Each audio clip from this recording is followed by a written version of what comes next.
আসসালামু আলাইকুম প্রিয় দর্শক, আজকে আমরা জানতে চলেছি জান্নাতের ৮টি নাম সম্পর্কে। আসুন আজকে আমরা এই ৮টি জান্নাতের নাম সম্পর্কে পরিচিত হই।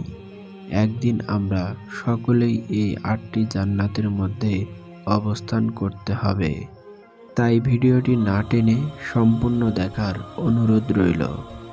চলুন জান্নাতের ৮টি নাম জেনে নেওয়া যাক। জান্নাতুল ফিরদাউস অর্থ সর্বোচ্চ ও সেরা জান্নাত। এটি জান্নাতের মধ্যে সবচেয়ে মর্যাদাপূর্ণ স্থান, যেখানে নবীগণ ও শহীদগণ থাকবেন। জান্নাতুল নাঈম অর্থ পরম সুখের জান্নাত। যারা ঈমান ও আমলের সালেহ করে তাদের জন্য আল্লাহ এই জান্নাত প্রস্তুত রেখেছেন। জান্নাতুল আদন অর্থ চিরস্থায়ী বাসস্থান। এ জান্নাত এমন স্থায়ী আবাস যেখানে আল্লাহর বান্দারা অনন্তকাল থাকবেন। জান্নাতুল মাওয়া অর্থ আশ্রয়ের জান্নাত। শহীদ ও সত্যবাদীদের জন্য এটি প্রস্তুত করা হয়েছে। দারুল সালাম অর্থ শান্তির ঘর। এটি জান্নাতের একটি অংশ যেখানে কোনো ভয়ভীতি, কষ্ট বা শত্রুতা থাকবে না।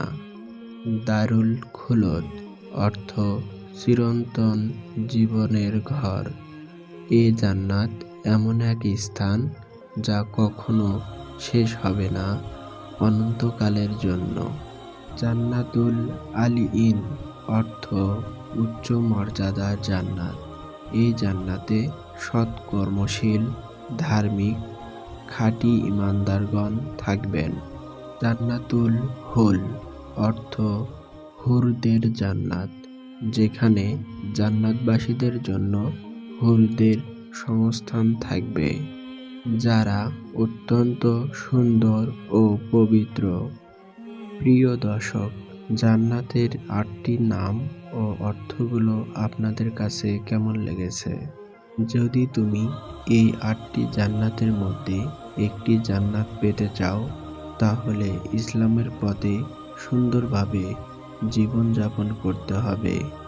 তাহলে ইনশাআল্লাহ এই ৮টি জান্নাতের মধ্যে একটি জান্নাত আপনার জন্য বরাদ্দ থাকবে। ভিডিওটি যদি ভালো লেগে থাকে তাহলে চ্যানেলটি সাবস্ক্রাইব করে আমাদের পাশে থাকুন। দেখা হবে অন্য কোনো ভিডিওতে, ততক্ষণ নিজের খেয়াল রাখবেন। আসসালামু আলাইকুম ওয়া রাহমাতুল্লাহি ওয়া বারাকাতুহু।